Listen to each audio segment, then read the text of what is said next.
Right guys, welcome back to the channel and to this product review. I've been in touch with Sandrine from Raging Heroes. You may have seen them floating about on Facebook or the internet, and they do some very interesting models. This model is from the Toughest Girls of the Galaxy range, so we're going to have a closer look at that in a few moments. But first impressions I got is, bearing in mind this is coming from Europe, it arrived in 6 days, and that was over the weekend. It was shipped on Wednesday and I had it by the following Tuesday on my doorstep, so very impressed with the speedy postage. So this was in the package. This is obviously the model, but in with the package as well, got a cool little Toughest Girls of the Galaxy bookmark, quite cool, and we got some beer mats, because who doesn't love beer mats? And we've got some Toughest Girls of the Galaxy on there.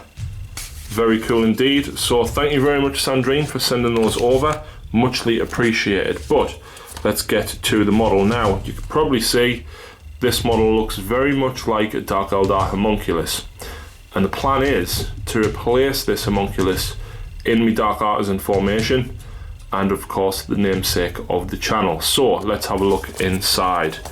So nice lovely sleeve there with a very firm corrugated box.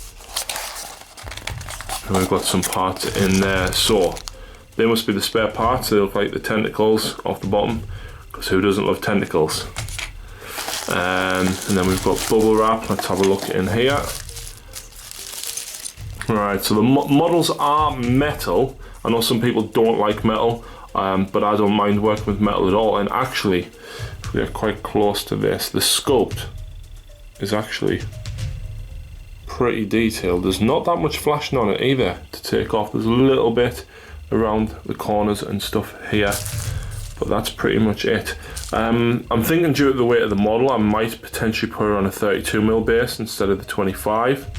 But so far it looks like a very interesting and detailed model indeed. So I'm going to get this assembled and we'll have a quick look at it then, and then I'll hopefully get painted up quite quickly, and we'll be able to run her alongside Salt and Pepper, the Talos and Kronos.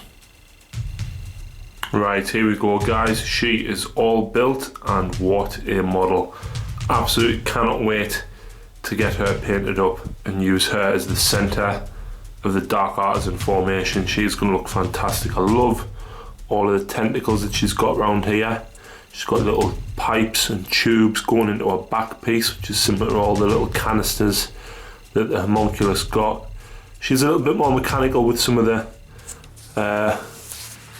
arms coming off the back of her, but the details and the tentacles are fantastic. The tentacles were a little bit awkward to try and get together, but once they were in place, what can I say, absolutely fantastic model. The sides all look excellent. So let's get some paint on her. Right guys, welcome back, and there we go. Nepharya is complete. She's an absolute beautiful model, and I've really enjoyed painting her. And as I said, she is going to be taking flagship of the entire channel, obviously known as the Dark Artisan, and this is the Dark Artisan formation. So she will be getting fielded in this formation from now on. And of course, she is flanked by the Talos and Kronos paint engines there. So let's zoom in and have a little bit of a closer look. Alright, so here we go, closer inspection of the model. As you can see, she's quite clearly female. But yeah, the flesh I've done in the same colour I do my Dark Eldar flesh, which is a very kind of pale, off-white, bluey type shade, to represent the lack of sun in Comorra. The coat there as well, we've dampened that down with browns and red washes to make it look very fleshy and leathery. Each of the sides that she's got in her hand does have bits of flesh hanging on it, and of course the talons and little arms hanging over the top of her shoulders, and all the canisters there injecting into her back piece, with all of the tentacles on the base there as well. The base, I've put her on a 32mm base. I think she just looks a little bit neater on a slightly larger base. We've used some cork and some lichen and such there as well, but I do like these tentacles a lot. The homunculus tend to have tentacles anyway. These ones look a little bit more robotic than what normally they may have, but I do like this a lot. She looks a lot closer to sort of the pain engine and grotesque kind of feel that you get from all of the Coven's formations and models within the Dark Eldar range. So I do love this model a lot. I love the pipes hanging everywhere. I love the fact that she's got that long leathery coat, but she does have those trousers and armor plates on there to make her still look as though she's wearing some of the Dark Eldar armor, of course, painted up in the purples and blacks of the rest of my cabal. So massive thank you to Raging Heroes for sending out this miniature. Absolutely over the moon with it, and I would seriously recommend it if you're after any form of Dark Eldar characters, something a little bit different. Seriously go and check out their Toughest Girls in the Galaxy range.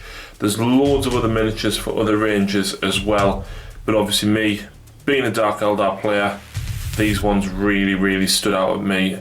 The detail on them is phenomenal, nice and easy to put together, absolute pleasure to paint, and she just stands out so much more than a normal homunculus does.